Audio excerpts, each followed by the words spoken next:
and welcome back to another episode of Don't Blame Me. Today, our fantastic guest was not able to come, so instead we got Mats. I'm kidding, guys. He was our planned guest. He was. Hey, babe. What's going on? If you haven't listened to the first episode that we did of the podcast together, you wouldn't know that Mats had some issues with breathing on the mic. Terrible issues. So now he's very much in his own head and is turning away from the mic every time you're not speaking, right?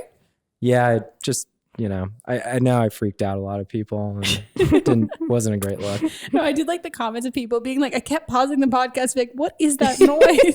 Thinking it was like in their house. Is that a bird in my kitchen? What is that like breathing, whistling, windy noise? And then it was just you breathing. At least it wasn't like someone behind them or something like that. Right. That's what you guys think. If you hear some whistling, just think like at least it's not somebody behind you. Yeah, it's just that weird dude that I'm listening to on the podcast. Exactly. Mats is my boyfriend. If you guys didn't know, and if you didn't know, I feel like that's a really old. If they're news. new, if they're new to the show, if you're new to the show. This is the person I talk shit about on the podcast who wouldn't know because he doesn't listen. Not true. You listen? Yes. What's the last one you listened to? When I asked him that like 2 months ago, he's like, Sasha's episode. And I was like, oh, so you don't listen regularly? Because Amanda wasn't even with us. You don't remember what the last one you listened to was? No. Okay. The safe answer is to throw out an Aislinn episode. Yeah. That's always the safest one. Yeah. How many has Aislinn been on? 3? Four. Oh, wow. She is our most frequented guest. Mm-hmm. She gives great advice. She does give great advice. Yeah. I give really good advice too. Well, yeah, that's why you're the host. Thanks, babe. Well, guys, if you are new here, this is Don't Blame Me. It's an advice podcast. Melissa's also here looking fine as hell. So watch the video version too. Yeah. She had a sorority chapter meeting. Mm-hmm. You'll see the full outfit in a different episode. Yeah, she's looking glam as hell, everyone. I thought you were going to say the full episode of the sorority meeting. Oh, and I was no. like, for sure. Like bonus content. GoPro body cam. All about it. Guys, if you want to leave a voicemail for an upcoming episode, the phone number is 310-694-0976. And for our international listeners, you can email us an audio file at meghanpodcast@gmail.com. You impressed that I have it memorized? I don't think I had it memorized last time you were on. Yeah, she knows that phone number by heart, but she does not know my phone number by heart. What's my phone number? Well, actually, don't say that.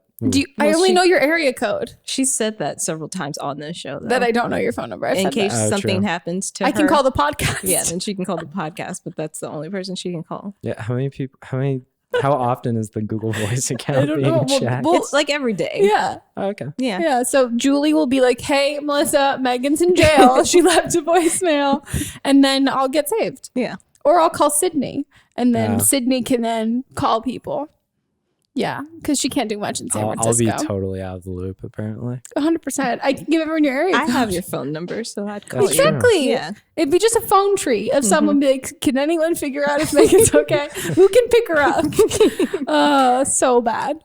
Okay. Well, is this coming out around before Valentine's Day? After. So this is like a couple days after. So. Okay. So it's like a post-Valentine's Day episode. I mean, people are calling with their problems, not for like help with their, not like love it, like calling to like brag about how great their love life Nobody's is. bragging about this. Is about problems. So this is like post Valentine's Day problem solving. We're all about problem solving here.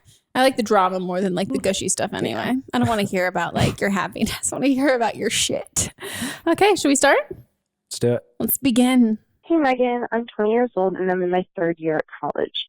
This semester, I became friends with a guy in my class, and he started inviting me over to his house a few times to do homework for class or to just hang out. I got to meet all his roommates, and I ended up actually liking one of them.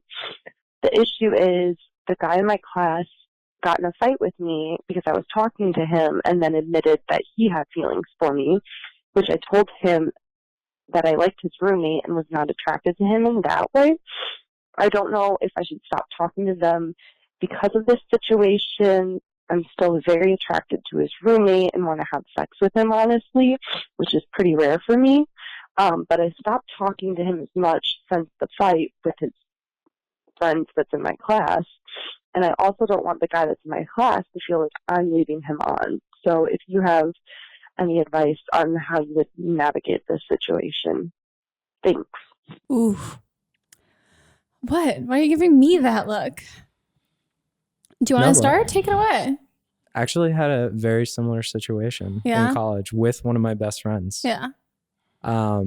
We were. Who won? He did. Oh, I know which friend this is then. Yeah, you do. You met him. Yeah, great guy. He's a cutie. We had I think it was an anthropology or sociology or something like that. And there was a girl that was in like our smaller like study group, and we both were into her. And at first it was like kind of a joke. Like we were both like, oh yeah, you're into blank, and oh yeah. And then it kind of got progressively more competitive like over the course of like 6 weeks. Wow, it must be great to be that girl. Like I would have fucking loved that. And there was I like a school party or a date night or something, and she like made her intentions known. I came out on the short end of the stick. It's okay, you got me. Yeah, worked out obviously.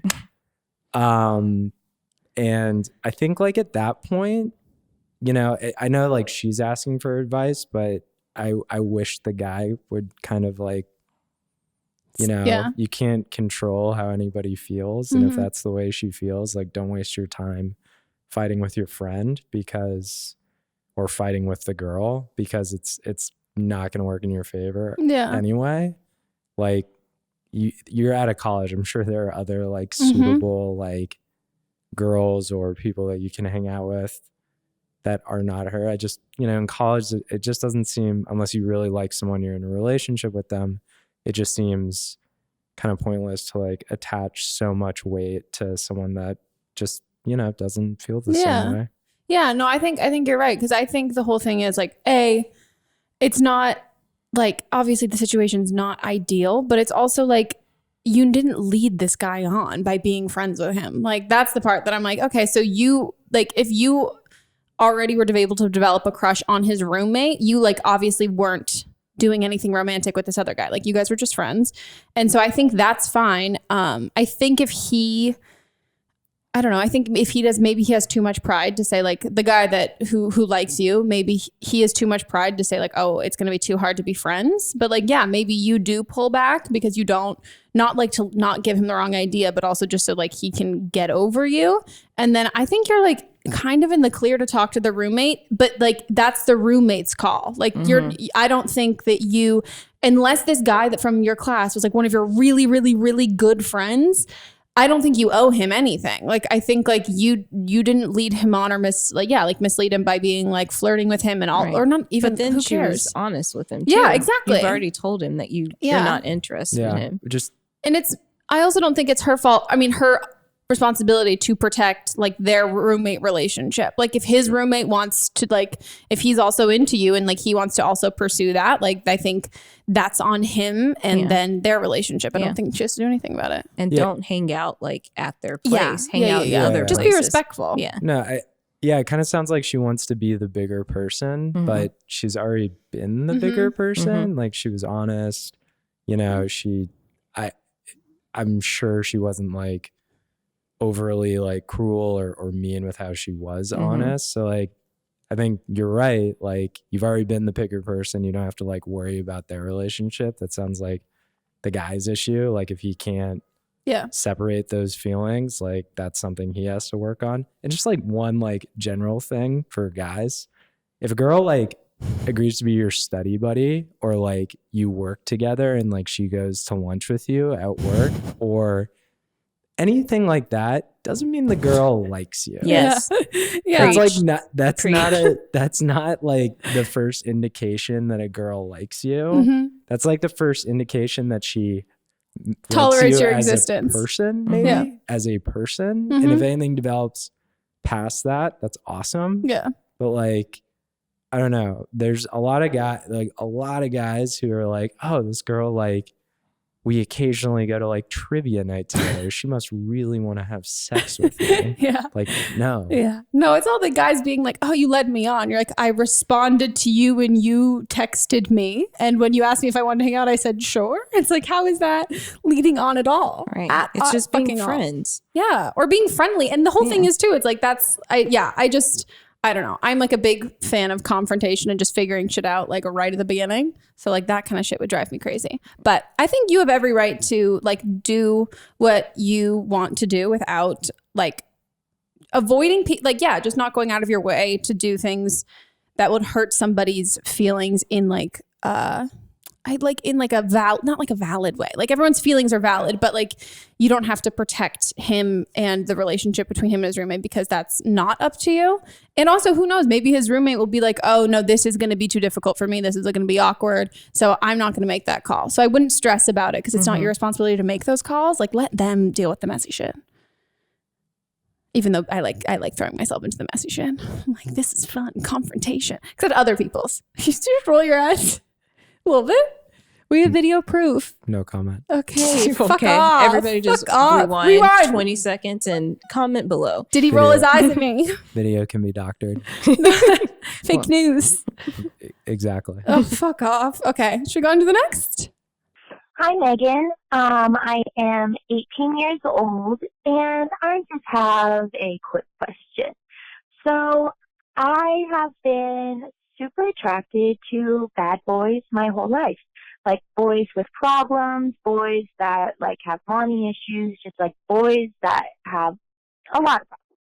And recently I like haven't been dating anyone. It's been about like a couple years since I've dated anyone. And I just like took a break from it. And then I found this boy that I've been talking to. We met on Tinder, LOL, but we have been talking a long time and we had our first date yesterday. And I thought he was the greatest. He's interested in everything that I'm interested in. Like, we've been talking for a couple months and then we finally met. And come to find out, he is on probation. And, you know, I really like him and he's interested in all the things that I'm interested in.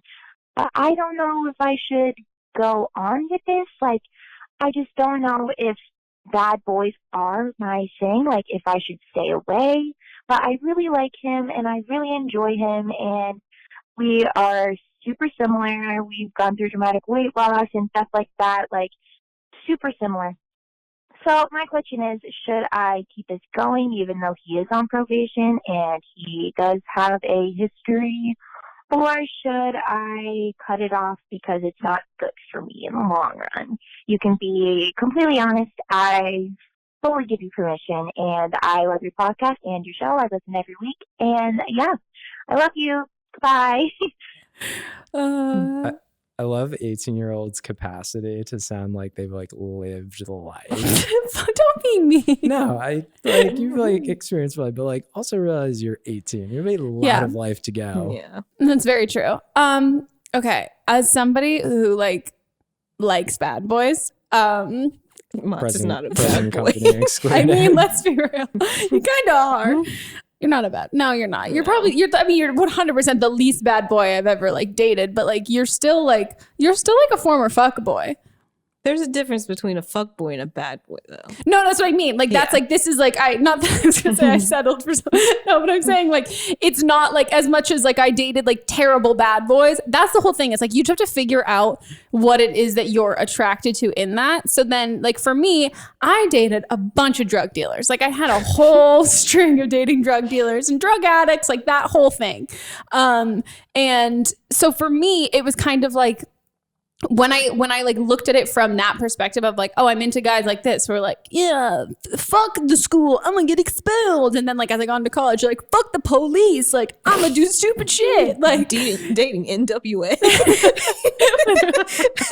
No, but like just so bad. But like but then like for me, as I got older, I kind of realized like, okay, I'm not like attracted to guys with a criminal record. Like I'm attracted to guys who like are confident in their decisions, but like that doesn't necessarily mean that they have to be confident in their decision to like disregard the law. Like there are things that you can be attracted to in people. Like I like guys who just like they're sure in where they're going and they like have drive, and that drive doesn't always have to be like selling drugs. Like it can be something else. So if you can break down what that is that you are attracted to, like is it something like someone who has their shit together? Like that can be like something like someone who, they just seem confident and all of that kind of stuff. I would love to fucking know what he's on probation for. Yes, that should have been your number one thing that you told us, because then we can judge better. Yeah. Yeah, if he's, in all seriousness, if he's on probation for like a violent crime, that's like a hard pass. Get away. Yeah. If he's on probation for like drinking or like drugs, that's like a little bit more of a gray area, obviously. Yeah, I think there's definitely, and also like do we know how young he is or how old he is? She didn't say. Because I'd say too, that also like depends on like that kind of age. Like, is this something that like is not like he's on probation, but is this something that was like, oh, I did this when I was like 17, or I did this when I was like younger and this is stupid? Like, is it kind of like a young stupid thing that he learned his lesson, or is this like oh yeah, I've been stealing cars for the last like 7 years of like my he's 12. Like, Are you saying she's dating Doug Judy? I know, we just watched Brooklyn Nine-Nine. I know, this week's episode's so good. Yeah, loved it. But yeah, so like if it's something that like it's a like, do you know what I mean? Like something like that, as opposed to, I don't know, something that he realized was really stupid and like really Doug dumb. Judy did. Like Doug Judy. He realized. Yeah. He's now DJ's bar mitzvah. Oh my God, loved it. Such a good show, guys. But yeah, I think that's kind of what you need to figure out. And yeah, I also wouldn't, I like, as much as I say now at 25, I'm like, oh, I that was my type and I dated that whole string of guys. I wasn't aware of it when I was younger. So I think being aware of it is really good and really great that you do tend to go for these guys. But I wouldn't say like accepting that as your type, because I think the hardest thing to do is kind of realize that you do, I don't know, like have a pattern in the kinds of people that you pick. It took me a long time to realize that. So now that you've already realized that, don't be like, well, I guess this is just like what I fucking do, because it's not fun. Like, you've seen those movies. It's never fun to be like the wife or the girlfriend of the guy who gets arrested. Like, she's always like in a shit place, you know? Like, they've got a panic room. Like, it's not good. So I would just... what crime did this person commit? I don't know. I'm also thinking back to the time that Aislinn went on a date with a guy, but he was a convicted felon. Yeah. He was on... was it probation that he was on? No, he was waiting on trial. And we never got his last name, so we don't know. He also had like 7 felonies. Why did she go out with somebody she didn't get his last name? It was a dating app. Because so? he was no, like, but she didn't think about, oh, let me write down his last name. And then when she got home from the date after he told her he was a convicted felon, he had deactivated his profile, so she couldn't find his last name. He was, like he had a certain roguish charm. No, he was a fucking chef, which also was like this someone that you picked for her? No, okay. This was, believe me, this was pre that. And she was like, I'm not relinquish She would not pick a chef. What? No, I wouldn't. Because because of the fact that like chefs, if we want to go, I mean, below deck, like Adam, great, love him. I would just, I'm just like suspicious of any sort of like job that has like the stereotype of like being very egotistical. Like a chef is like, it's like we've all seen chef. Except he was so nice. I would Gordon say Ramsay. You should definitely like call in for follow-up or let us know what it is. But I will bet you $100 right now the boyfriend's older than her. Like significantly. by more than 3 years. Okay. Oh, that's a good game, guys. Yeah. So you got to call us and let us know how much older is he than you. And that's that if he is like 4 years older than you and he's on probation. Yeah, that's... I feel like he's like 10 years older. Shut up. Ooh. Oh, do you think by she means bad boys, she means she dates like old bad guys? Like guys. I'm just thinking someone in a wheelchair like running red lights. That's 10 years. That's true. 28. Okay, true. Like guys that log on to their Facebook at the library. Yeah, they're like, I need a web cafe, an internet cafe. But yeah, call us back. Let us know what he's on probation for and like what the age difference is and all of that stuff, because that's when we can give you better advice. Yeah. But I think just in general, don't pigeonhole yourself to be like, my type of guys is sucky. Mm-hmm. You know, don't do that because it's not going to end well for you. Okay, on to the next. Hey, Megan.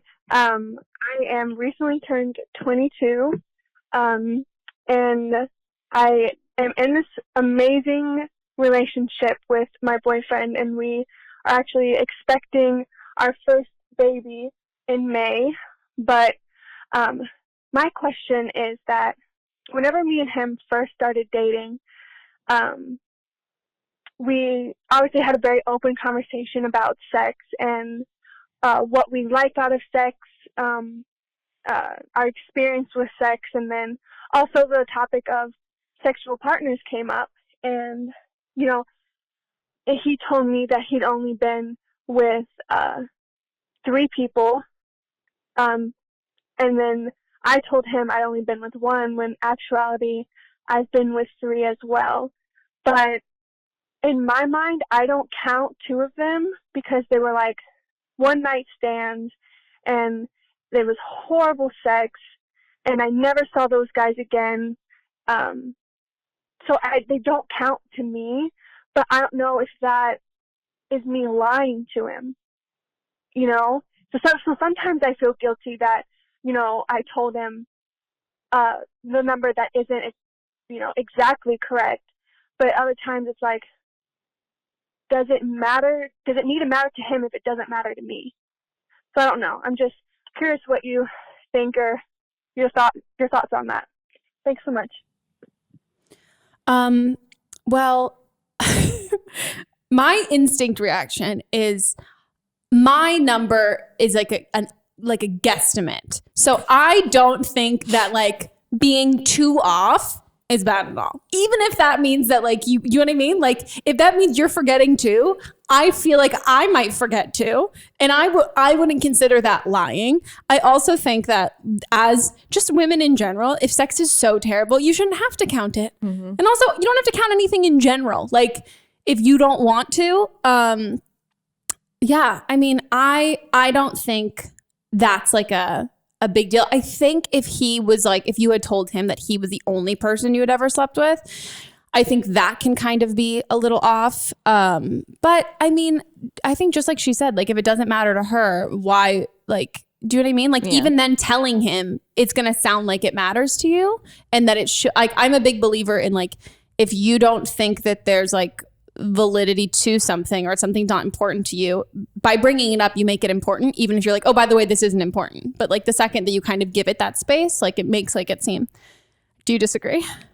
No, I guess I can't tell if like the emphasis that you've attached to the number is, and speaking like to the caller, is your emphasis, like, or is it because like he like has attached a lot of emphasis to the fact that you're like the only one he... Wait, I thought she was... She said she slept with 1 other person. Oh, okay. So she said she slept with 2 and he slept with 3? Yeah, but they've actually slept... She told him that she slept with 1 other person, but she's actually slept with 3 other people. But so they've actually slept with the same amount of people. Yeah. I guess I would say if you have a kid coming in May, you got a lot bigger things to worry about than this. So yeah, I mean... Like, would you care? Like, would you care? This. Like, I'm saying, no, if it was you and me, though, would you care if I was like, oh, psych, it's, honestly, I would have to count on my fingers, like 9 or some, so I don't, no. Between like 8 and 11? I wouldn't care. And I think that's like the kind of thing, like, as you get older, like it's not even really like a consideration. No. Yeah. I realized like something like when I was like 20, and if a girl had been like, I've slept with X amount of guys, I'd be like, whoa. But yeah, I also think that's not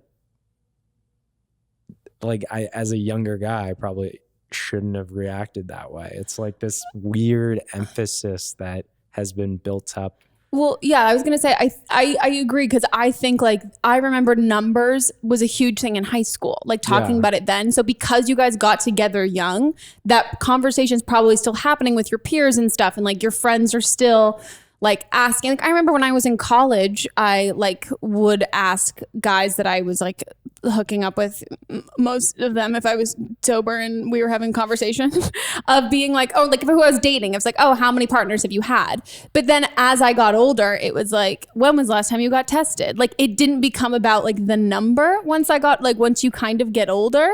And so I would say, I think that like this is just, and like not to be ageist or whatever, like I think this is a really typical thing that you talk about in your like early 20s when you're dating. So if you have friends who are single and they're having that conversation with you about people and like all that kind of stuff. But I think if you guys hadn't ended up together until you were like 27, 28, I don't think that like you would be harboring so much on those numbers. I don't think it would even come up. Yeah. I mean, I don't, like I think it's like admirable that that you feel guilty for lying to him about this. I would say, like, if it's the kind of thing, like if you're struggling with whether or not to tell him and be like, I've actually slept with 2 other people. Yeah.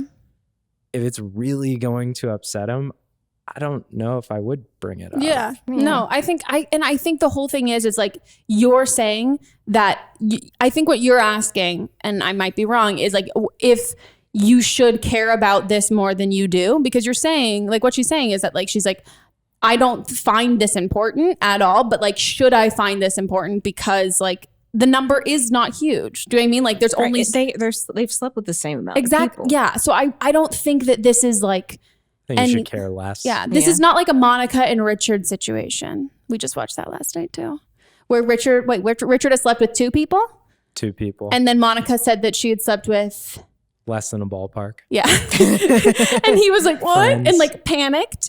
But yeah, no, I don't think that you need to feel like this is, and like as somebody who hates lying, I don't think you need to feel like this is a lie. Also so much because like, I mean, I have friends who like didn't even discover their sexuality until they were like later, and they don't count the girls that they've slept with as people that they slept with, like now that they're out as like gay, as men. That's what I mean. It's like, I don't think you necessarily need to.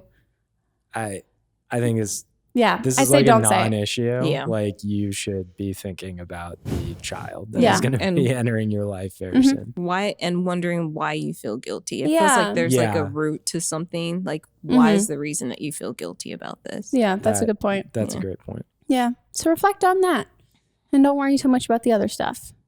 Okay. Best of luck with your baby. I hope you're naming it Meghan Melissa.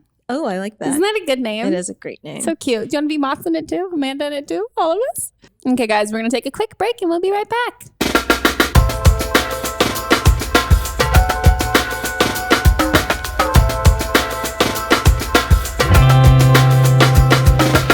Own iconic luxury items at unreal values with The RealReal, the leading reseller of authenticated luxury from top designers. Shop from designers like Louis Vuitton, Gucci, Rolex, Cartier, and hundreds more, up to 90% off retail.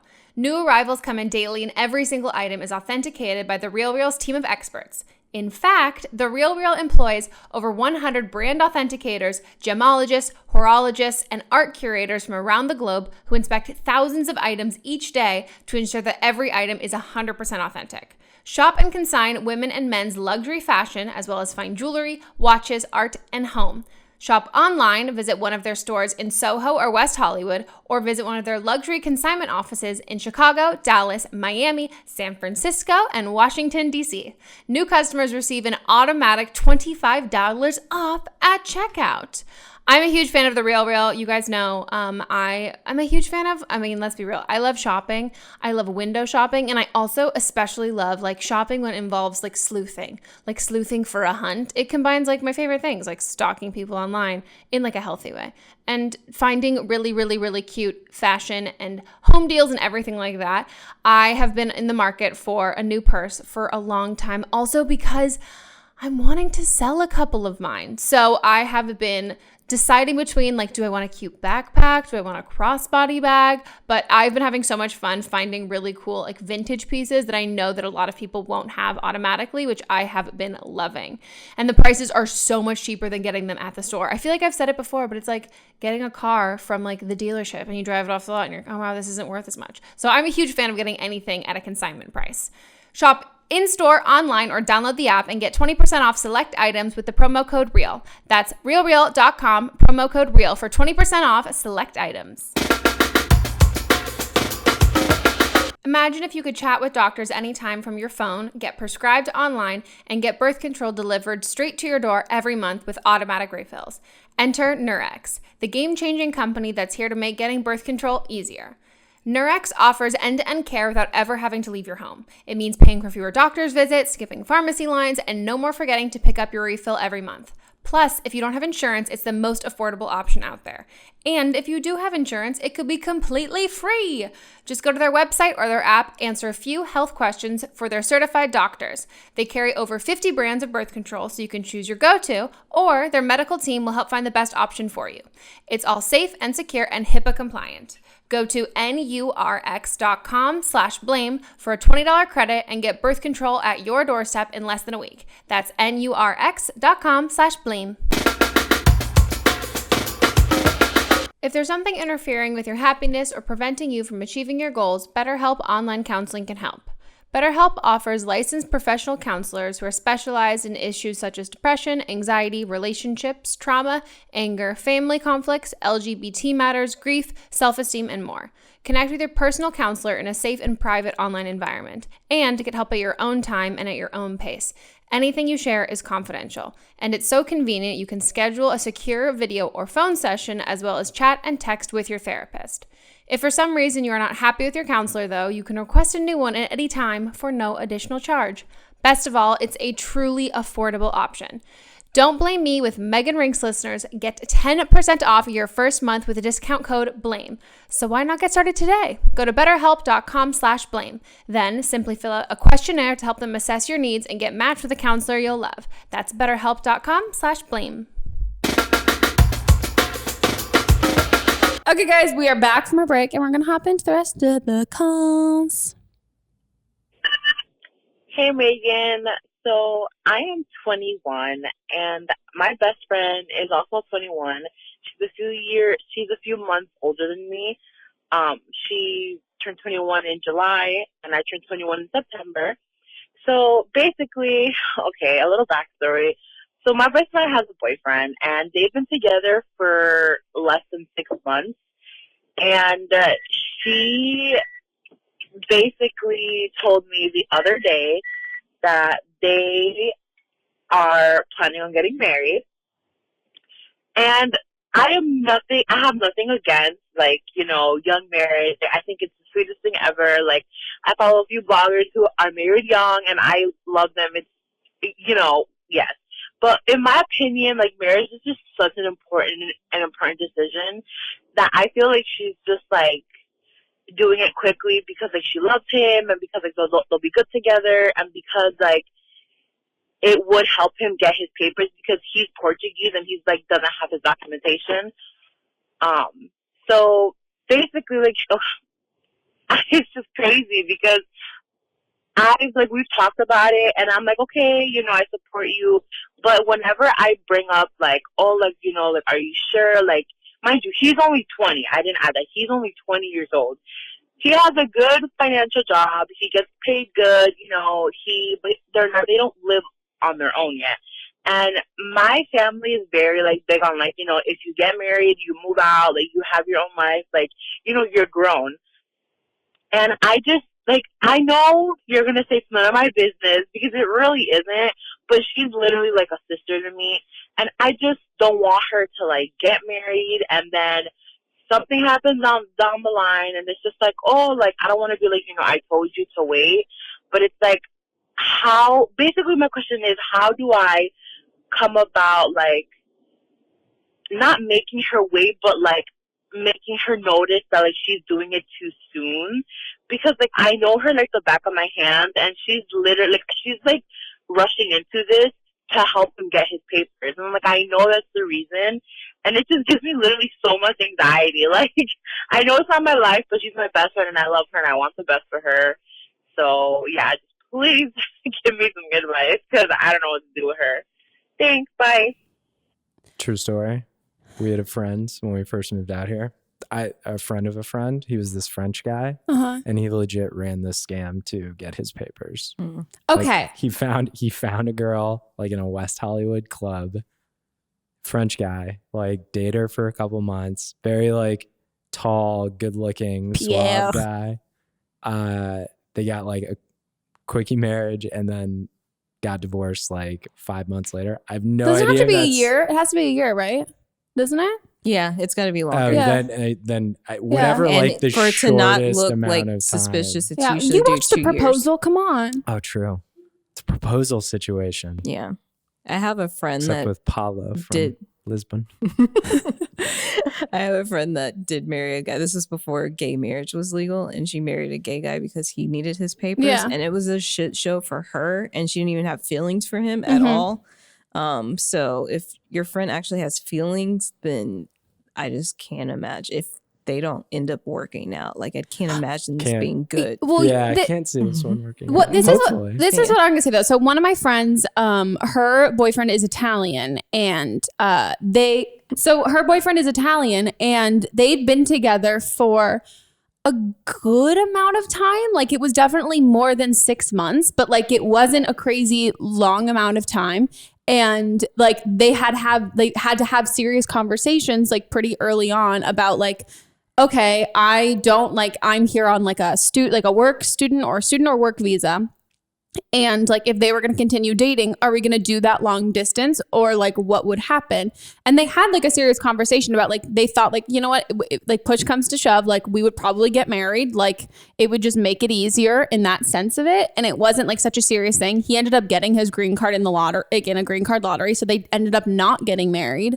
But like, I think like if your friend is going to go through like, exactly like you said, the fucking headache of it all, like it is. And like, I have another friend of a friend who like went through this with their girlfriend. Like, it's so hard and such a fucking shit show that like they don't make it easy for you. No. So like the first fucking meeting that you go to, it's gonna like potentially scare the shit out of her. And if she really, really wants to go through with it, that's because she really, really, really does love him.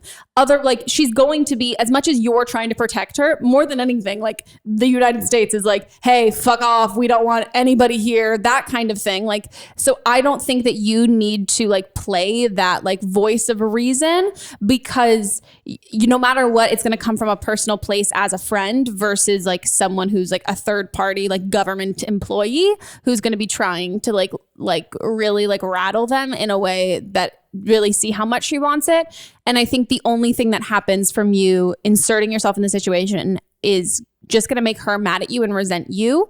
And I will also say, like, your feelings with your family, like marriage means you move out and all of that kind of stuff. Like, that's your family. That's like what your view, and not everyone's view of marriage is the same. I think, yes, getting divorced totally would suck. But I also if that's not death, like that's not the worst thing that could happen in your life. I think if people want to, I don't know, like put labels on things with government involvement or not, I don't think it's your business to protect people.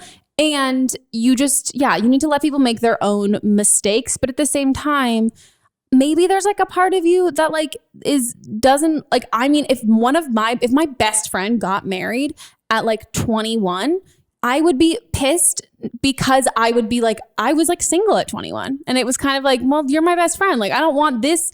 Like, that's my friends and I joke about like the first one to get married. It's like, who's going to leave the party the earliest? Like, who's going to go first?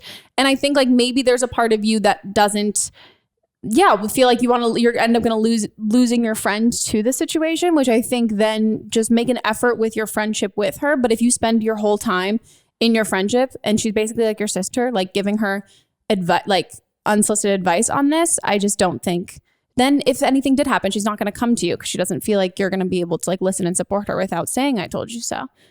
I think the main thing is that she's worried about her friend being heartbroken if this doesn't work out. And your friend can be heartbroken you in can't. any type of relationship. I know marriage is like something that's way more official. Yeah. And she could have to go through like a lot of terrible things, but I feel like this is a lesson you can say your feelings, but it's ultimately it's going to be a lesson that she has to learn on her own. Yeah, you can't protect people from like all of the hardship that they're going to face in their lives. And also, as somebody who's like done that and like told friends like, oh, I don't think this, or even like with like you married someone so they could get their green card. Thank you so much. You're welcome, babe. This is how he's here. Appreciate it. Yeah, you're welcome. No, but like I have definitely like when I was younger kind of said my I don't know, like said my shit on my friends and who they dated. And like, if I didn't like their relationship or something like that. And as I've gotten older, I've kind of been like, you know what? Like, this is something that like the only thing that ever did it was, unless it was like a really extreme situation, which even in the extreme situations, all I did was create like divide and tension between me and my friends, and then made them feel like when shit did inevitably hit the fan, like I, the smart person, knew it would, they didn't talk to me about it. Like, and I think if you really care about her as a sister and a friend, I think your responsibility is just to be there for her own happiness. And yes, logically, you can think like, well, statistically, this might not work in all of these things. But if this is going to make her happy right now, you just have to be in that camp, like, and just so she can talk to you about it. Yeah, I mean, statistically speaking, it's probably not going to work out. Mott's is a Capricorn.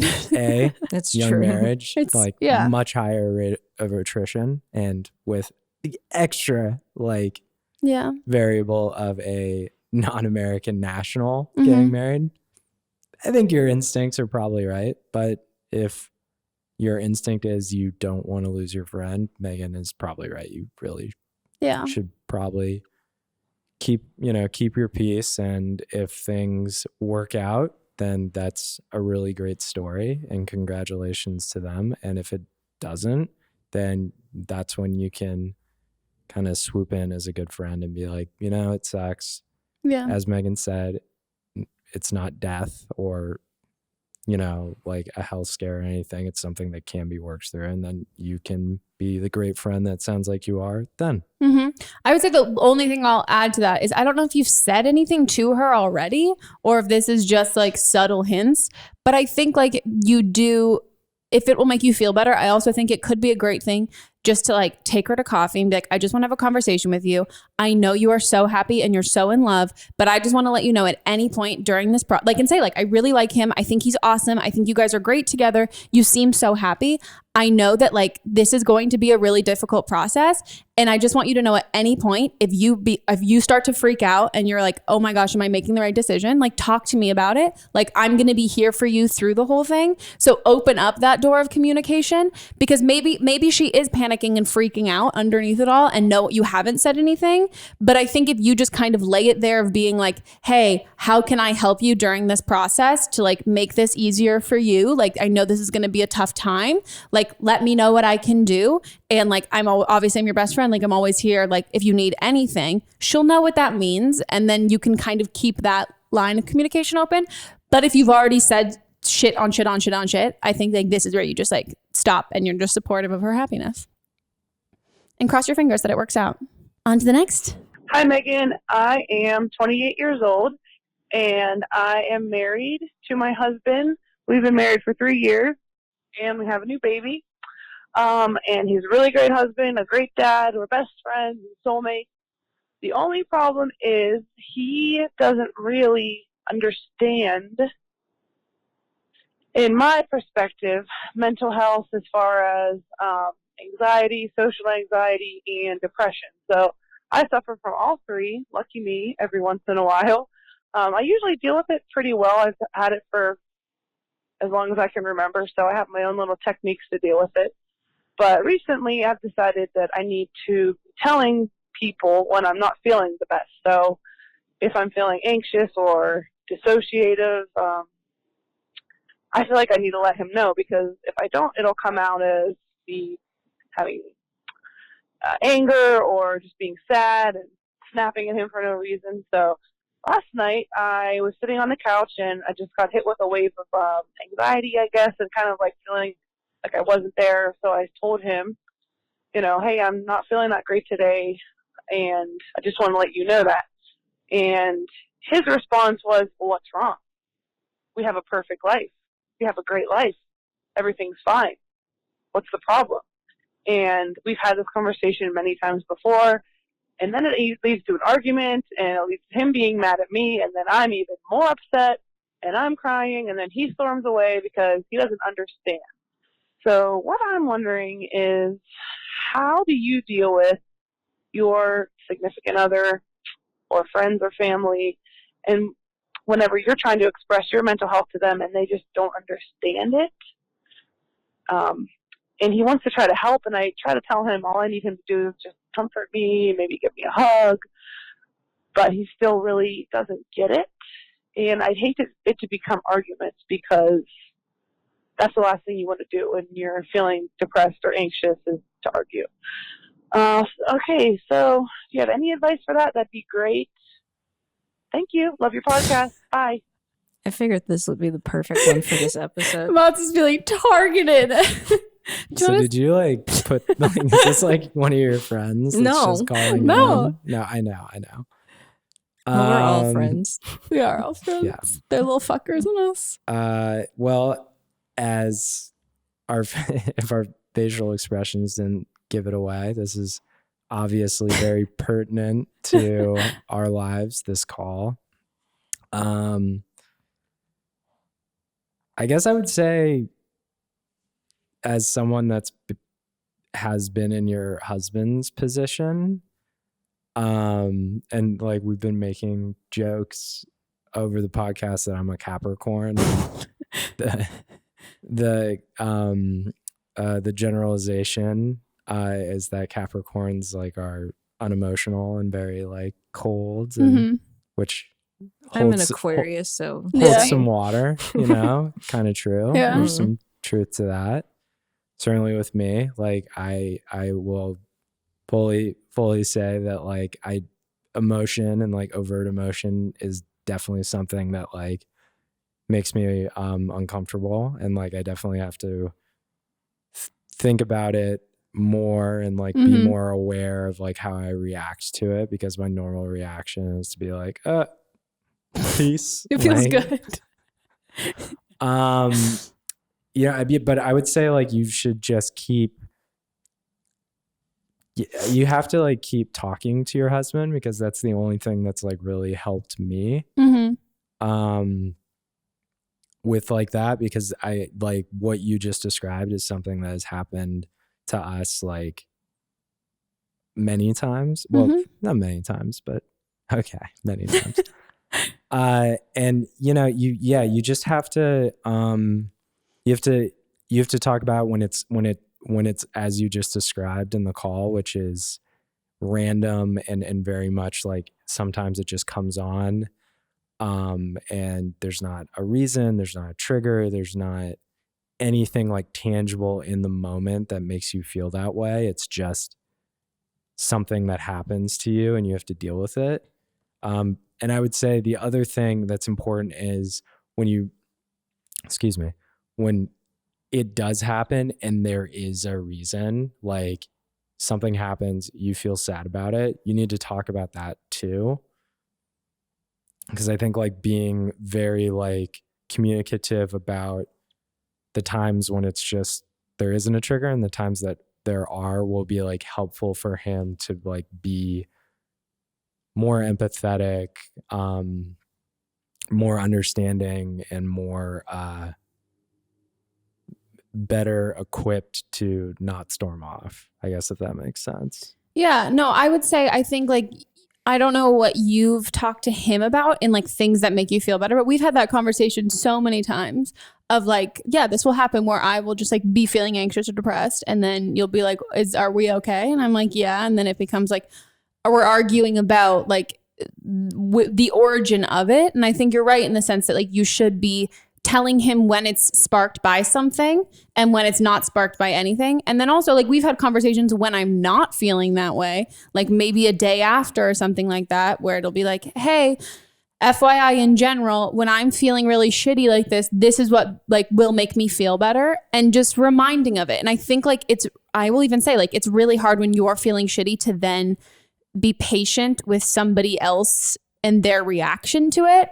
But also like if he doesn't struggle with that in the same way that you do, because that's the whole thing. It's like, even if you both struggle with like mental health everyone goes through it very differently. Even like my friends and I we go through it in very different ways. I think you need to cut him a little bit of slack as well, in the sense that like you should have some conversations with him, not just in the moment, because that's a really heightened, like high stakes experience for both of you. And you're right in the sense that like the last thing that you want to fucking do when you are feeling anxious is then get into a fight about that. But I think if you can, like, later on after something like that has happened, or even like before, just striking up a conversation and being like, hey, you know, there are some times where I just will feel really, and just explain really plainly, like, I'll feel really terrible and shitty, and it won't be for any reason. I promise you, if it's for a reason, or if it's for something that you said or that you did or that happened in my day, I will totally tell you what it is. But then the times that I'm not telling you, I'm saying that it's based on nothing, is because it is based on nothing. And it's based on like the chemicals in my brain. And this isn't a trick. Like, I'm not trying to like not tell you that you did something wrong. Like, this isn't sort of some punishment thing. And when I'm in those times, like, these are the things that would really help that you could do. And like, we've even had that where I will like, we'll be having like, I'll like be feeling shitty about something, and like he'll Capricorn it and be like, do you want some space? And I'm like, babe, do I ever want space? And he's like, no, you're right. And so sometimes people's instincts, we are so used to like treating other people how we would want to be treated. So there's some times where like I'm feeling a certain way, and if you were in the situation, you would want to do something differently. And so your instinct is to be like, I'm going to give someone space. But then in that, maybe your boyfriend, we've had these conversations a lot of the times about like when you're going through something, what you want the other person to do. And then so we usually rely on doing what we would want. So you need to basically really help him see that these are what's going to make you feel a lot better. Versus like, he might not be going about this from like a dick move or being an asshole. This might just be how he would like to break it down and talk about feelings if he was going through it. It doesn't necessarily mean that he's not being understanding of it. He's just doing what he would want. So I think like, I mean, at least like you can say if it's true, but do you feel like if we have a conversation when I'm not feeling shitty about like what makes me feel better, like that sticks more than like in the moment? Yeah, I think like what you just said is pretty true. So just to be clear, like the two of us both like struggle with depression. And when I'm depressed, like I usually need two things. I need solitude and I need like something to do.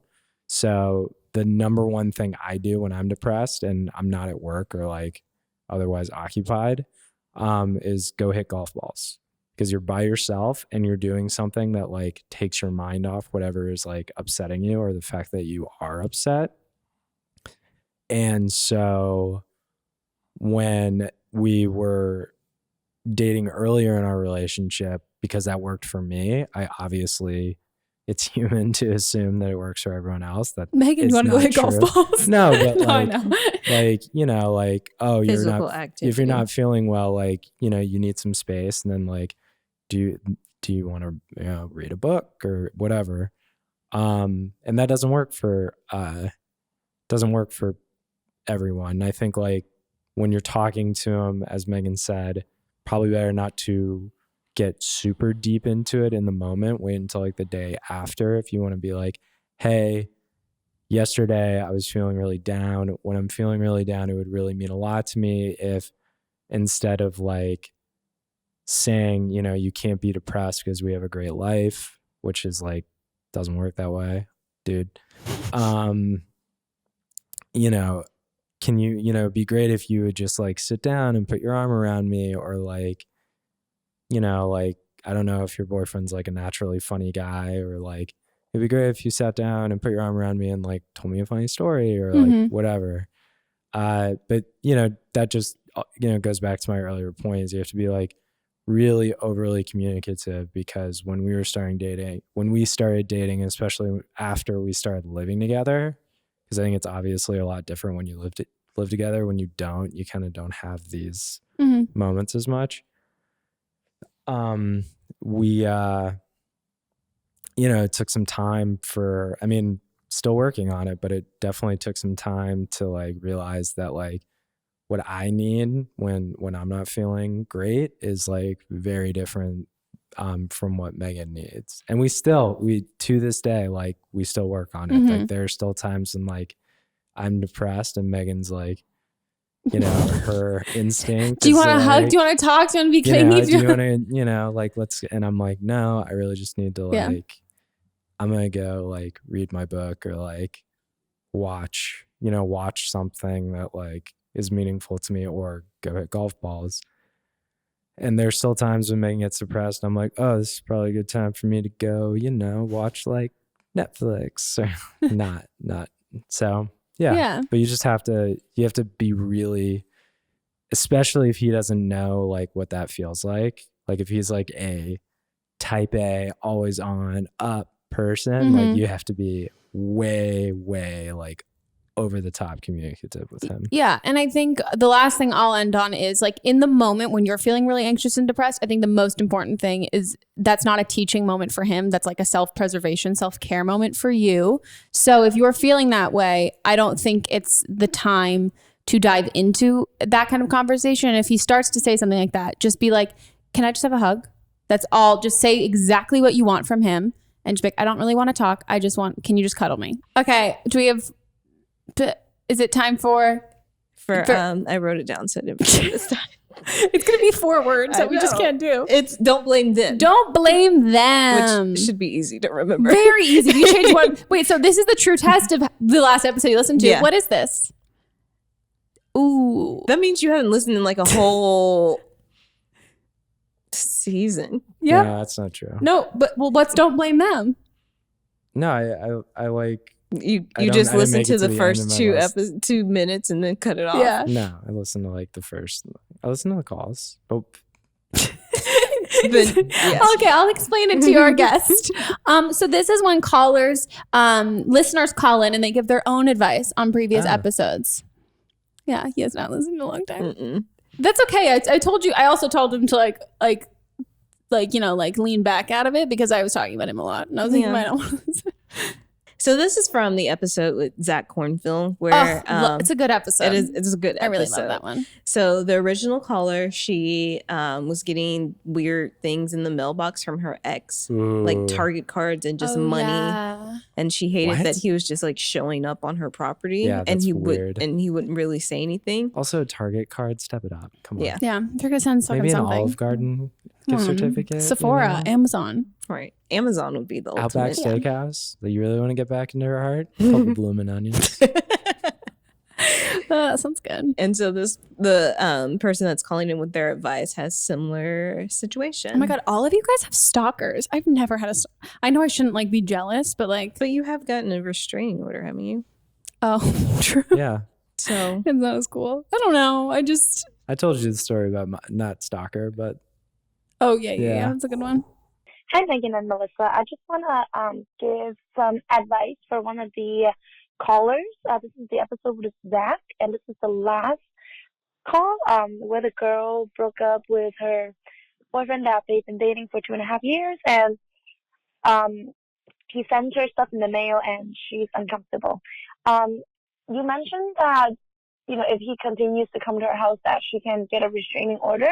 Actually, she can and probably should get a restraining order right away, and she doesn't need any more evidence.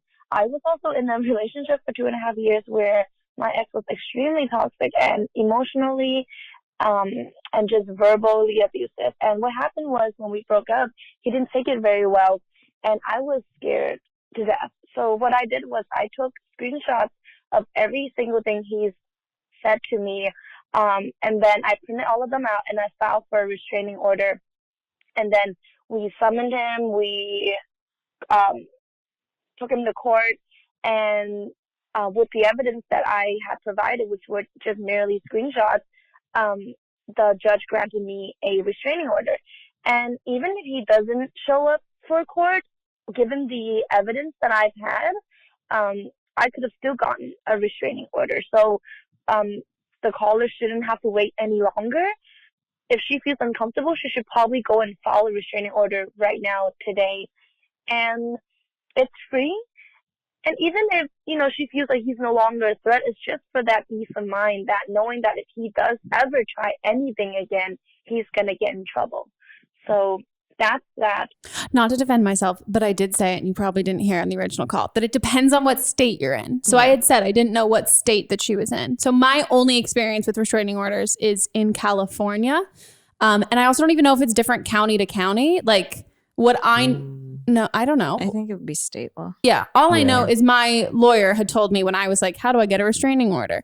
That they were like, the next time that they're on your property, which they were, then it was like, you need to call the cops to have a record. And once you have a call and record of them being on your property, you're going to be able to get that was a requirement. Also, maybe it's changed in the last like 2 or 3 years. Who cares? You don't when have to it put was. a date on it. Why are you looking at me? What? You're like looking at me I like, was- what was the date? Do you not remember what I'm talking about? Of course I remember Oh, what you're okay. talking about. Okay, well, But you I don't just, remember the time. okay, yeah.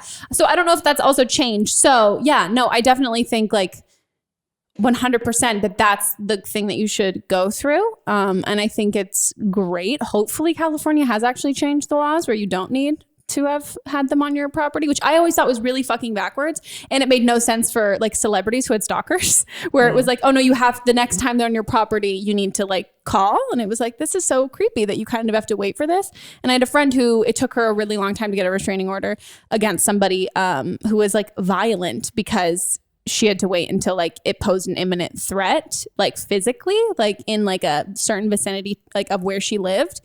So yeah, so I think like it's, yeah, I'm sure read up on the laws. But I definitely think before, like if the other caller from the original call is listening, I don't even necessarily really remember everything I had said in that, but I think like the most helpful information you can get is calling the police immediately and saying, and they'll tell you like, hey, yes, these are the steps that you need to take, or like, this is what you can do now. And like, this is their job. They're very helpful. So if I made it seem in the original call that like you needed to wait, it was more like this was my own experience in California. Yeah, and my own personal experience. It might not even be the same anymore, and that it doesn't mean that I think that that's something you should do. It was just something that I had to go through those like check off those boxes in order to get to where I got. Yeah. And maybe documenting everything as is too. Always. So many pictures, so many screenshots of everything. That's we should have definitely said that the first time, but that's what I did. I'd like, don't throw away things if you're in the situation. Yeah, well, that was what the caller gave me Yeah. advice. No, You know, she's right. She like, yeah. She Veronica Mars that shit. It's never been easier to document everything. So take advantage. It's very true. Yeah. Well, guys, that is it for our episode. Thanks, babe, for being on. Always a pleasure. Did you have a good time? Yeah, this is always really fun. Did you like it more than the first time?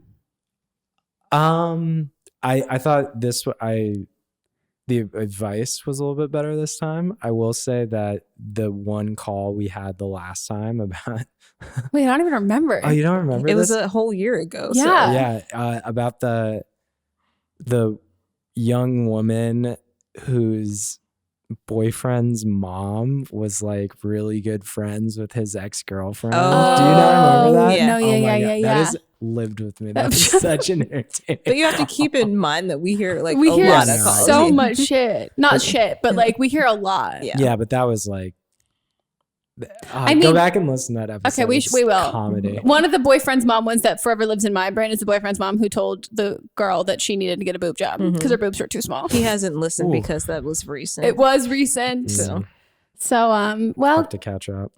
thanks for being on, babe. Happy belated having me. Valentine's Day. Oh yeah. Well, happy pre-Valentine's Day. No, Yeah. it's belated when this is up. I know, but we're recording it. Okay. Well, you're ruining like the podcast magic. Well, if you guys enjoyed this episode and you watched it, check it out on the podcast app or on Stitcher or on SoundCloud, or just go to don'tblameme.show to figure out where you can listen to it. And if you're listening, go watch the video version. See how awkwardly far apart Mons and I are sitting this whole time. I swear we're dating.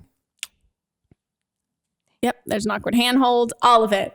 Yeah. Looks very forced. That was What's weird. his face? That was weird. We're just like at that point we've been dating long. You know, you see couples who do like YouTube videos together, they've been dating for like 4 months and they're all like over each other. sitting on top of Yeah, each other. like on each other's lap. And it's like, this is what like comfortability is. This is what like, I don't know how long, 3 years, something, 3.5 years, something. That's Three and a half You don't years. even know. no, don't even know anymore. Don't care. Nope, not at all. No, you can't. But if you guys want to follow us on Instagram, we're at Don't Blom Meme Pod. I already said you can watch the video version. And if you want to follow Melissa and I, our socials will be listed down below. And if you want to call in for a future episode, you can leave us a voicemail at 310-694-0976. And international listeners can leave us an audio message at meghanpodcast@gmail.com. And I got just a couple house cleaning things. If you're calling in to give advice or calling back for the bonus episodes, please let us know what episode that the call is from. Just because we get so many.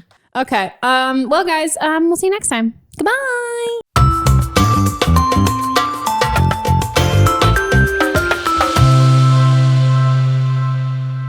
Imagine ordering and chatting with doctors all online and getting birth control delivered right to your door every month. Enter Nurx, a company that's here to make getting birth control easier. Nurx means fewer doctor visits, skipping pharmacy lines, and automatic refills you don't have to think about. Plus, it's the most affordable option out there without insurance and could be free with insurance. Go to nurx.com/blame for a $20 credit. Don't Blame Me is a production by me. Executive produced by Melissa DeMonts. Camera operator Amanda Lechner. Production assistance by Julie Carley. And music by Ryan Hunter and Giacomo Picasso, part of the HerPod Network.